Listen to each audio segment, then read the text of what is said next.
오늘 하나님께서 우리에게 주신 말씀 로마서 8장 14절에서 18절 말씀입니다.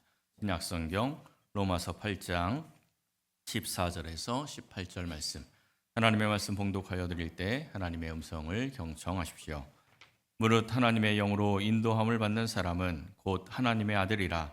너희는 다시 무서워하는 종의 영을 받지 아니하고 양자의 영을 받았으므로 우리가 아빠 아버지라고 부르짖느니라. 성령이 친히 우리의 영과 더불어 우리가 하나님의 자녀인 것을 증언하시나니 자녀이면 또한 상속자 곧 하나님의 상속자요 그리스도와 함께한 상속자니 우리가 그와 함께 영광을 받기 위하여 고난도 함께 받아야 할 것이니라. 생각하건대 현재의 고난은 장차 우리에게 나타날 영광과 비교할 수 없도다. 아멘.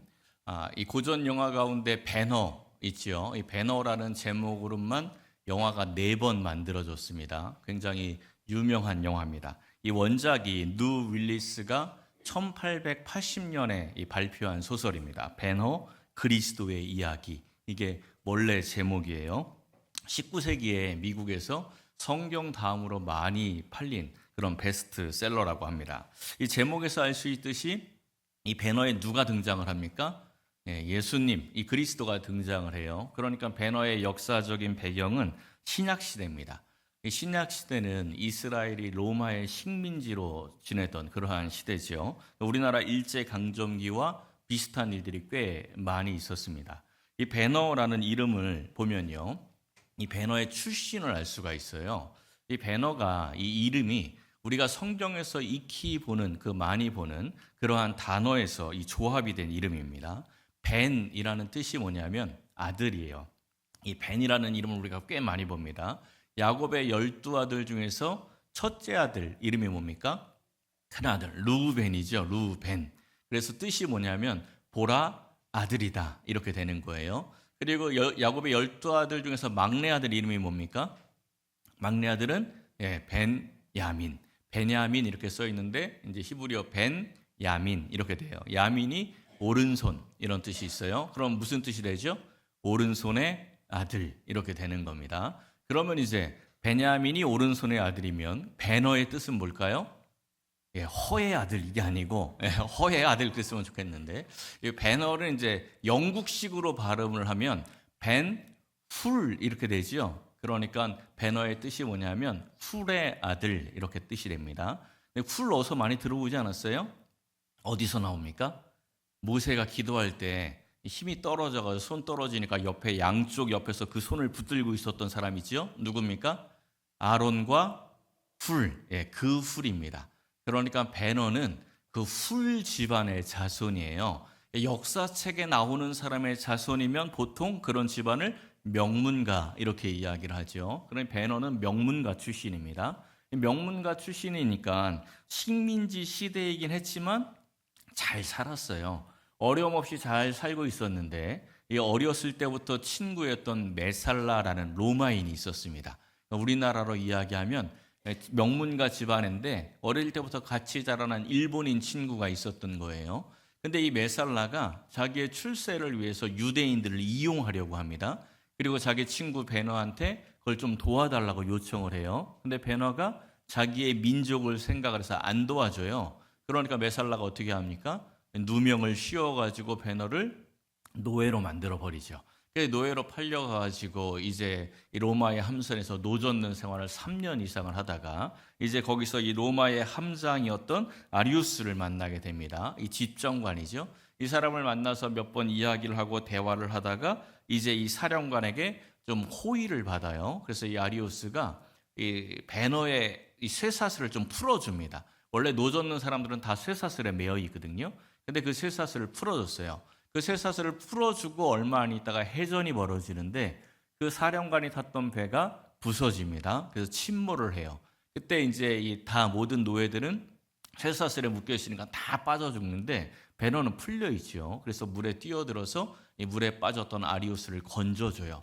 근데 이 아리우스가 자기가 대패했는 줄 알고 자결을 하려고 하는데 배너가 막아요. 그 영화 옛날 영화 보면은 되게 재밌습니다. 막 자결을 하려고 하니까 붙들고 있다가 머리통 콩 때려가지고 기절시켜가지고 그래서 이 막습니다. 근데 이 표류하다가 로마의 함선들을 만났는데 알고 보니 그 전쟁에 로마가 진 게 아니고 대승을 했어요. 그쪽 근처만 로마의 배들이 좀 파괴가 된 거죠. 그러니까 이 승리로 인해서 아리우스가 로마에서 굉장히 높은 권력자가 됩니다. 그리고 이 아리우스가 자기 마음에 들었고 또 괜찮게 생각했던 베너가 또 자기 생명까지 구해주지 않았습니까? 그래서 이 베너를 뭐로 삼았어요?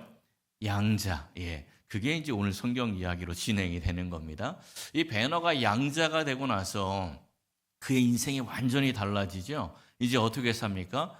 이제는 노예로서 사람들을 만나지 않습니다.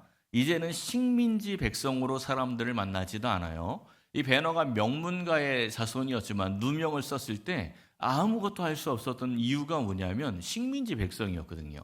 그러니까 뭐 잘 살고 식민지에서 권력 있어봐야 아무 소용이 없는 겁니다. 근데 이제는 식민지 명문가 출신도 아니고 노예도 아닙니다. 누구냐면 로마 최고 권력자의 아들이에요. 그러니까 어디를 가든지 누구를 만나든지 기죽을 필요도 없고 눈치 볼 필요도 없습니다. 자기 뜻대로 살 수 있는 거죠. 이게 신약 시대의 양자됨입니다. 그런데 오늘 본문 말씀을 한번 보십시오. 어떻게 시작을 하냐면 우리가 양자의 영을 받았으므로 하나님의 아들이다 이렇게 말씀을 합니다. 베너의 양자됨과는 비교할 수 없는 새로운 신분이 우리에게 주어졌다는 것이죠. 사랑하는 성도 여러분, 오늘 이 말씀을 상고하면서 이 새로운 신분을 가진 자로서 우리가 무엇을 누릴 수 있으며 또한 어떻게 살아가야 할지를 깨닫고 하나님의 자녀로서의 복된 삶을 누리시기를 예수님의 이름으로 간절히 축원합니다. 첫째는 성령의 인도함을 받는 삶을 살아야 합니다. 오늘 본문 시작 14절 말씀 보세요. 하나님의 영으로 인도함을 받는 사람은 곧 하나님의 아들이다 이렇게 말씀하죠. 이 말씀을 거꾸로 한번 생각을 해보세요. 하나님의 아들이 어떤 사람이 되는 겁니까? 하나님의 영으로 인도함을 받는 사람. 그러니까 하나님의 자녀는 하나님의 영, 이 성령의 인도함을 받는 사람입니다. 하나님의 영으로 인도함을 받는 사람이 하나님의 자녀라면 사탄의 인도함을 받는 사람은 누구의 자녀입니까? 네, 사탄의 자녀가 되는 겁니다. 육체의 정욕의 인도함을 받고 사는 사람은 육체의 자녀가 되는 것이죠. 그러니까 성도는 항상 성령의 인도함을 받고 살아야 하는 것입니다. 성령의 인도함을 받는 삶이 어떤 거예요? 이 많은 성도들의 고민들 가운데 꽤 많은 고민, 제가 만나서 신앙 상담을 하다 보면 꽤 반복되어서 나오는 질문이 뭐냐면 하나님의 뜻이 어디에 있는지 모르겠습니다. 이 고민을 굉장히 많이 합니다. 이 고민을 왜 할까요? 하나님의 뜻이 어디 있는지 모르겠다라고 고민하는 이유는 내가 하나님의 뜻대로 살고 싶은데 그 하나님의 뜻이 어디 있는지 정확하게 모르겠다라는 거죠. 오늘 본문의 표현대로라면 하나님의 영의 인도함을 받고 싶은데 그 인도함이 어디에 있는지 잘 모르겠다라는 그러한 질문입니다. 이 질문을 가진 사람들은 신앙이 있는 분들이에요. 굉장히 좋은 자세입니다. 굉장히 귀한 자세예요. 그런데 귀한 자세이기는 한데 그 질문하는 그 질문의 내면 깊숙이 들여다보면요. 꽤 많은 경우가 정말 하나님의 뜻대로 살고 싶어서 하는 고민이 아닌 경우가 아주 많습니다. 그러니까 내가 성령의 인도함을 받아서 하나님의 뜻대로 살고 싶어서 그 고민을 하는 게 아니고 내가 원하는 길을 하나님께서 도와주셔서 편안하게 가고 싶은데 그 길을 하나님이 도와줄지 안 도와줄지 잘 모르겠다. 이러한 고민일 경우가 굉장히 많다는 거죠. 그리고 그 고민을 하나님이 주신 비전이라고 포장을 하고 스스로를 속입니다. 이게 정말 하나님이 주신 비전인지 아니면 내 욕심인지 스스로도 잘 몰라요. 그냥 내가 하나님의 뜻대로 살고 싶다 이렇게만 생각을 하고 있는 거죠. 이 진짜 마음이 하나님의 뜻을 따르고 싶은 마음이었는지 아니면 자기 욕심이었는지 언제 구별이 되냐면 고난을 만났을 때, 길이 막혔을 때입니다. 이 길이 막혔을 때 원망이 나오느냐, 원망하지 않느냐 여기서 구별할 수가 있어요. 성령의 인도함을 받고 그 길을 가는 사람은요. 그 길이 막혀도 원망하지 않습니다. 왜냐하면 어차피 성령이 인도해서 왔기 때문에 길이 막히면 그냥 여기까지인가 보다. 아니면 뭐 새로운 길이 있나 보다. 또 다른 길로 인도하시려나 보다 이러고 생각하고 말지 거기서 막 원망하지 않습니다. 근데 길이 딱 막히자마자 원망을 하면 당장 원망이 튀어나오면 이거는 성령의 인도함을 받고 살았다라고 생각하지만 자기 욕심으로 그 길을 걷고 있었던 거예요. 내 욕심대로 가고 싶은데 그 길이 막히니까 당장 원망이 튀어나오는 거죠. 성령의 인도함을 받는 사람들은 원망이 튀어나오지 않습니다. 제가 야맹이 좀 있어요. 근데 어릴 때 시력이 너무 좋아가지고 제 눈에 야맹이 있다는 그 자체를 몰랐어요. 눈이 얼마나 좋았냐면 시력 검사를 할 때 2.0 거기도 아주 선명하게 보입니다. 아마도 3.0까지 있었으면 3.0까지 나왔을 것 같아요. 교실에 앉아 있으면 맨 뒷자리에 앉아 있어도 칠판 글씨가 보이는 수준을 넘어서서 선생님이 분필로 글씨 쓰면 분필가루 떨어지는 게 눈에 보였어요. 그러니까 뭐 눈이 엄청 좋았죠. 내 눈에 문제가 있다는 생각은 단 한 번도 안 했어요. 근데 내 눈에 야맹이 있다는 것을 언제 알았냐면 군대 갔을 때입니다.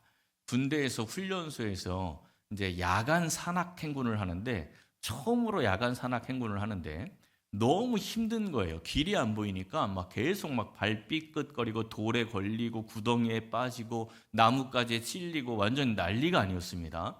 이 산악 행군하면서 너무 힘들어가지고 이 주변을 보는데 이 앞에 가고 있는 내 동기를 보니까 얘는 별로 안 힘들어 보여요. 너무 잘 걷는 거예요. 그래서 내가 이제 하다가 쉬는 시간에 물었어요. 야, 너는 보이지도 않는데 어떻게 이렇게 잘 걷냐? 넘어지지도 않고 걸리지도 않고 너무 잘 걷는다. 했더니 얘가 하는 말이 뭐가 안 보여? 이러는 겁니다. 그래서 보인다고? 이러면서 이제 이야기를 하다 보니까 안 보이는 사람이 나밖에 없는 거예요. 다 잘 보이는 거예요. 그런데 나는 원래 어릴 때부터 밤에는 안 보이는 게 당연하다고 생각을 한 거죠. 근데 보통 사람들은 달빛만 있어도 잘 보이는 거였어요. 그래가지고 상황 파악이 금방 됐어요, 다행히. 그래서 소대장을 찾아가서 내가 안 보이는데 다른 사람은 잘 보인다고 하더라. 그러니까 좀 도움이 필요하다 해가지고 그 옆에 있는 동기의 도움을 받아서 이 아이 뒤에 이렇게 딱 줄을 잡고 얘를 따라서 계속 갔습니다. 이 야간 산악 행군을 하면서 이 친구를 따라가면서 제가 이 아이한테 야, 왼쪽으로 가, 오른쪽으로 가 이러면서 갔을까요? 그냥 따라갔을까요? 네, 당연히 그냥 따라가죠.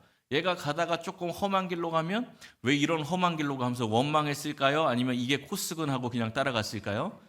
이게 코스군 하고 그냥 따라가는 거죠. 왜? 나는 안 보이니까 당연히 이끄는 대로 가는 겁니다. 이게 인도함을 받는 거죠.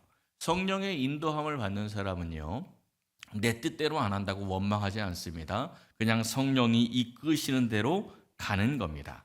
그 내 안에서 하나님의 법과 육신의 법이 싸운다 이렇게 이야기를 했지요. 근데 우리는 성령이 이끄는 대로 가는 겁니다. 그게 성령의 인도함을 받는 인생이 되는 거죠. 이 성령의 인도함을 받는 인생을 살다 보면 두 가지 큰 유익이 있습니다. 하나는 성화예요. 조금 전에 말씀을 드린 것처럼 육신의 법과 하나님의 법이 싸우는데 육신의 인도함을 선택을 하느냐 아니면 성령의 인도함을 선택하느냐에 따라서 내 선택이 달라지겠죠. 여기서 성령의 인도함을 자꾸 선택을 하다 보면 점점 내가 성령의 사람이 됩니다. 나도 모르게 성령의 사람이 돼요. 강의처럼 설교를 들었는데 어느 순간에 설교가 하나님의 말씀으로 들리기 시작을 합니다.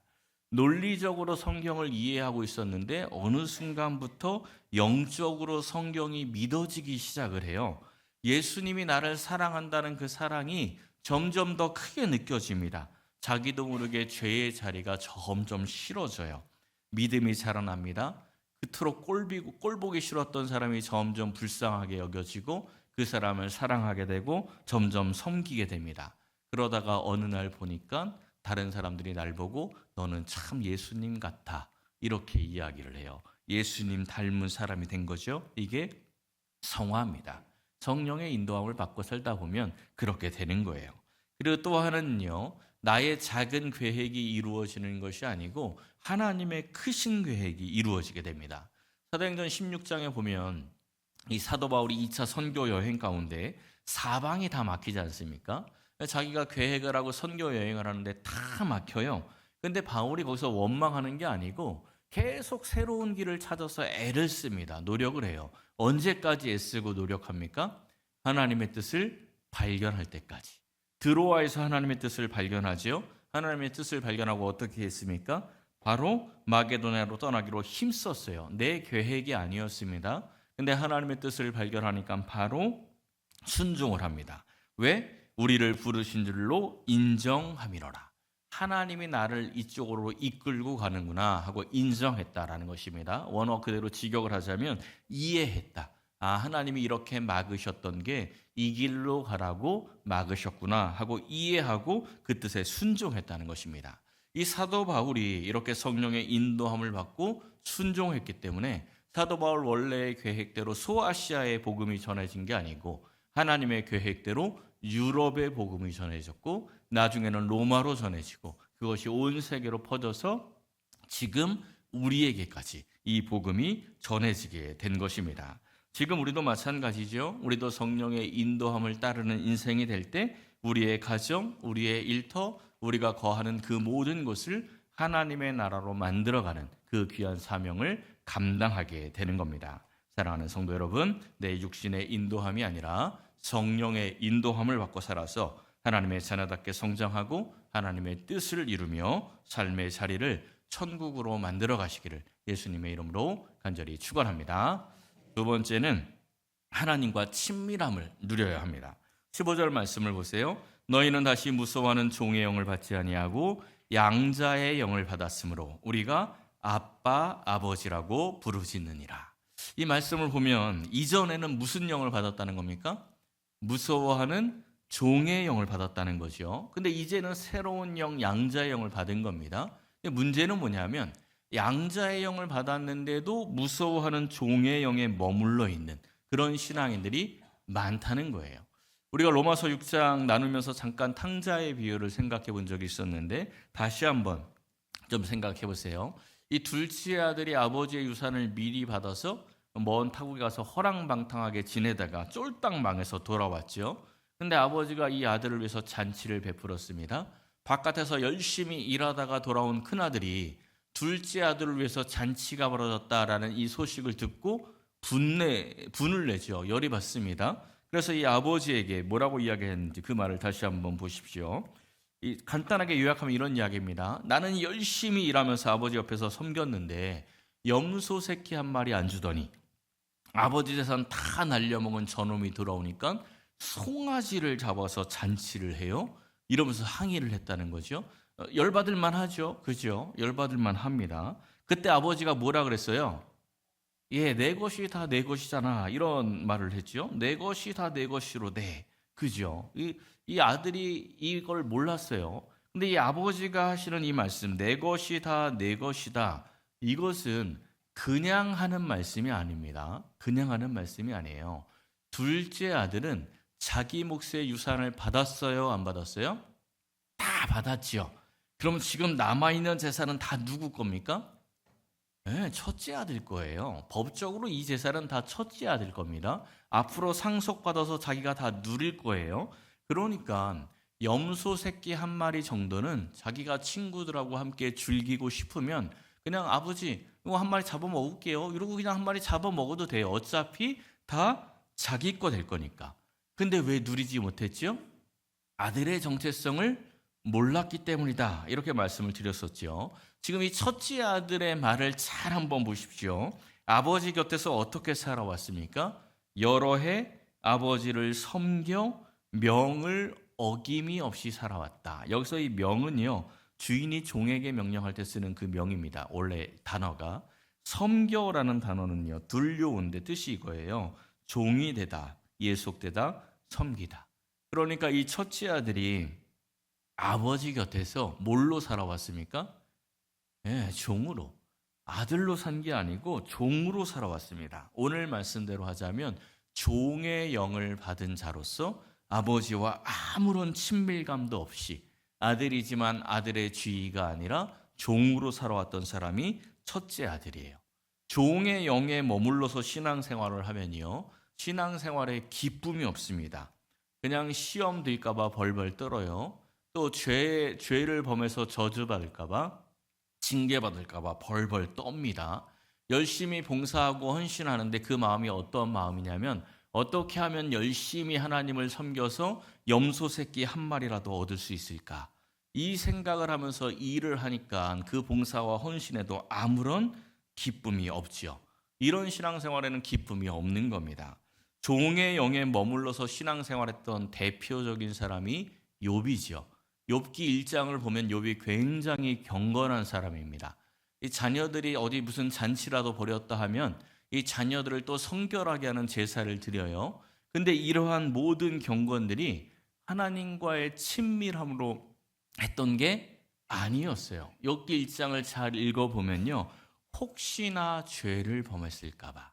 이 욥의 마음이 뭐냐면 혹시나 죄 범해서 저주받으면 어떡하지? 늘 이 걱정 때문에 경건하게 산 거지, 하나님이 너무 좋아서 하나님의 사랑을 알아서 그렇게 살았던 것은 아니었던 겁니다. 그래서 하나님이 욥에게 고난을 허락하신 거예요. 그 마지막에 욥이 하나님을 만나게 되죠. 진짜 하나님을 알게 되는 겁니다. 다시 본문을 한번 보십시오. 종의 영을 받은 사람, 양자의 영을 받은 사람의 큰 차이점이 여기에 보입니다. 종의 영을 받은 사람의 신앙을 이끌어가는 동력이 뭡니까? 무서움이에요. 무서움. 종의 영을 받은 사람이 신앙생활을 하게끔 이끌고 가는 동력이 두려움입니다. 죄를 범해서 징계받을까 봐 무서워서 신앙생활하는 거고, 혹시 지옥에 떨어질까 봐 무서워서 신앙생활하는 겁니다. 무서움이 신앙의 동력이 되는 거예요. 그런데 양자의 영을 받은 사람의 신앙의 동력은 아빠, 아버지, 친밀감입니다. 하나님을 사랑하는 마음, 이 친밀감이 그 신앙을 이끌어가는 동력이 되는 것이요. 이 예수님을 믿는 사람은요, 양자의 영을 받은 사람들입니다. 양자의 영을 받으라고 말씀하는 게 아니에요. 양자의 영을 이미 받은 사람입니다. 하나님의 자녀로 인정된 사람들이죠. 그런데 여전히 종의 영을 받은 사람처럼 산다면 그것은 어리석은 것입니다. 다시 탕자의 비유로 돌아와서 생각을 해보십시오. 둘째 아들 탕자가 쫄딱 망한 다음에 늦게라도 정신을 차렸어요. 그래서 아버지께 돌아가겠다고 결단을 하죠. 아버지께로 돌아가기로 결단을 했는데 자기도 낯이 있지, 그냥 찾아가기가 좀 미안하지 않습니까? 그래서 대사를 하나 준비합니다. 내가 아버지를 만나면 이렇게 말을 해야지 하고 대사를 하나 준비했어요. 이렇게 준비합니다. 아버지, 내가 하늘과 아버지께 죄를 지었사오니 지금부터는 아버지의 아들이라 일컬음을 감당하지 못하겠나이다. 나를 품꾼의 하나로 보소서 하리라 하고, 그죠? 대사를 준비했습니다. 완벽하게 깔끔한 사과문을 준비를 한 거예요. 이렇게 사과하고 이제 아버지와 관계를 회복하고 이제 가서 정말 종처럼 살아야 되겠다, 이렇게 결단을 하고 아버지께 찾아간 거죠. 근데 아버지가 멀리 오던 이 아들을 만나서 뛰어가서 끌어안고 입을 맞춥니다. 그때 이제 아들이 준비한 대사를 치기 시작을 하죠. 이렇게 이야기합니다. 아버지, 내가 하늘과 아버지께 죄를 지었사오니 지금부터는 아버지의 아들이라 일컬음을 감당하지 못하겠나이다. 준비한 대사 그대로 한 글자도 안 바뀌고 도시 그대로 쫙 대사를 치죠. 근데 아버지가 그 대사를 끝까지 안 들었습니다. 중간에 갑자기 아버지가 말씀하시기 시작을 하는데 종들을 부르더니 제일 좋은 옷을 내어다가 입혀라, 손에 가락지를 끼워라, 발에 신을 신겨라, 살찐 송아지를 잡아라, 막 정신없이 막 명령을 하는 거예요. 정신없이 막 명령을 하다 보니까 이 탕자가 미리 준비했던 대사 중에 마지막 대사를 못 해버렸어요. 마지막 대사가 뭐였습니까? 나를 품꾼의 하나로 보소서. 이게 마지막 대사였죠. 아버지가 아들의 마음을 다 압니다. 그래서 지금 행동으로 말씀하시는 거예요. 뭐라고 말씀하시죠? 너 종 아니야. 너 품꾼 아니다. 너 내 아들이잖아. 이제 제대로 된 내 아들로 살아야지. 이제 아들로 살아야지. 이거를 아버지가 지금 행동으로 이 아들에게 말씀하시는 겁니다. 나를 품꾼의 하나로 보소서. 이 말 못하게 행동으로 지금 아버지가 하시는 것이요. 그럼 이 아버지의 용서와 이 아버지의 사랑을 안다면 이 아들이 어떻게 살아야 하겠습니까? 그냥 자기 결심대로 나는 품꾼의 하나로 살기로 왔으니 품꾼으로 살겠습니다 하고 열심히 일하면서 한 달 열심히 일하고 아버지에게 찾아가서 품삯 좀 주시지요, 이러고 가서 이야기하고, 또 열심히 수고하고 일한 어떤 날은 아버지 엄청 수고했는데 염소 새끼 한 마리 주시지요? 이러고 살면 제대로 사는 겁니까? 아니지요. 이제 이 아들은 아버지의 사랑을 알고 아버지를 진심으로 사랑하는 친밀한 아들로 살아가야 합니다. 그게 마땅한 거죠. 근데 친밀하게 살아가는 것을 버릇없는 것으로 생각하시면 안 됩니다. 하나님을 아빠, 아버지라 이렇게 부르라고 했는데 아빠, 아버지 누가 먼저 사용했습니까? 우리 예수님이 사용하셨죠. 근데 우리 예수님은 평소에는 아버지라고만 부르셨어요. 아빠, 아버지라고 부르시는 장면은 딱 한 번밖에 없습니다. 언제 부르셨냐면 마가복음 14장 36절에서 십자가에 달리시기 전에 하나님을 아빠, 아버지 이렇게 부릅니다. 이 어렵고 힘든 십자가 진노의 잔을 할 수만 있다면 내게서 옮겨 주십시오. 그런데 마지막이 어떻게 끝납니까? 그러나 나의 원대로 마시옵고 아버지의 원대로 하옵소서. 이렇게 기도하고 순종하지요. 이게 아빠, 아버지와의 친밀함입니다. 그 십자가를 주시는 아버지, 그분이 아빠예요. 너무나 나를 사랑하는 그 아빠, 아버지가 이 십자가를 주신다면 이거 너무 힘들어서 피하고 싶지만 그 친밀한 아버지가 내게 주신다면 이유가 있는 줄 아오니 그 아버지의 원대로 내가 순종하겠습니다. 이게 친밀함이죠. 사랑하는 성도 여러분, 종의 영을 받은 자처럼 율법적으로 하나님을 섬기는 것이 아니라 하나님의 자녀로서 아빠, 아버지이신 이 하나님과 친밀함으로 교제하고 사랑하며 순종하는 복된 신앙인들이 되시기를 예수님의 이름으로 간절히 축원합니다. 마지막 세 번째는 하나님의 상속자로 살아야 합니다. 16절과 17절을 보시면요. 우리가 하나님의 자녀라면 곧 하나님의 상속자다 이렇게 말씀을 합니다. 그리고 성령이 우리가 하나님의 자녀인 것을 증언한대요. 성령이 우리가 하나님의 자녀인 것을 증언한다는 것은 우리가 하나님께 상속받을 수 있도록 성령께서 보증을 서주신다는 겁니다. 우리는 능력이 없어서 받을 수가 없는데 성령이 보증 서주시면 무조건 받는 거죠. 요한복음 16장에 있는 말씀을 한번 보세요. 우리 예수님께서 십자가에 달리시기 전에 하셨던 말씀입니다. 내가 떠나가는 것이 너희에게 유익이다. 왜? 내가 떠나가야 너희에게 성령이 온다. 이렇게 말씀을 하죠. 그러니까 우리가 하나님의 상속자가 된 것을 보증하기 위해서 우리 주님께서 십자가에 달리신 겁니다. 그래서 17절에서 말씀합니다. 우리가 그리스도와 함께 한 상속자다. 그러니까 그리스도, 예수님과 우리가 공동 상속자래요. 근데 조건이 하나 붙어 있죠. 공동 상속을 받기 위해서 어떻게 해야 된대요? 그와 함께 영광을 받기 위해서 고난도 함께 받아야 한다. 그리스도와 함께 상속을 받으려면 그리스도가 받은 그 고난 우리도 함께 받아야 한다. 이렇게 말씀합니다. 2017년도에 어떤 기사가 나온 게 있는데요. 굉장히 영화 같은 일이 한번 있었습니다. 22살짜리 태국계 미국인 여성인데 에리카라는 여성이었어요. 이 여성이 어느 날 이 여성에게 미국에서 변호사가 찾아와서 이야기를 하는데 당신이 상속받을 재산이 있습니다 하고 이야기했는데 상속받을 재산이 얼마였냐면 1조 2,200억. 상상이 되십니까? 조 단위는 좀 상상이 안 돼요. 그렇죠? 1조 2,200억을 상속받아야 된다고 와서 찾아온 거예요. 이게 어떻게 된 거였냐면 이 아빠가 원래 재벌가인데 이 엄마하고 싸우고 나와가지고 방콕에 가서 살다가 이 방콕의 어떤 한 살롱에서 일하던 얘 엄마를 만났어요. 둘이 사랑에 빠져서 결혼을 했습니다. 그리고 하와이로 이주해서 살았는데 거기서 이 에리카를 낳은 거예요. 근데 얼마 있다가 이 아빠가 암으로 죽었어요. 그래서 어렵게 이 엄마랑 어렵게 둘이 살고 있었는데 이 할머니, 그러니까 이 아빠의 엄마가, 할머니가 재벌가니까 그래도 아버지 어떻게 사는지 다 보고 있었겠지요. 다 지켜보고 있다가 본인이 돌아가실 때가 되니까 유일한 핏줄인 이 손녀에게 자기 재산 다 넘겨주겠다고 변호사에게 그렇게 하고 돌아가신 거예요.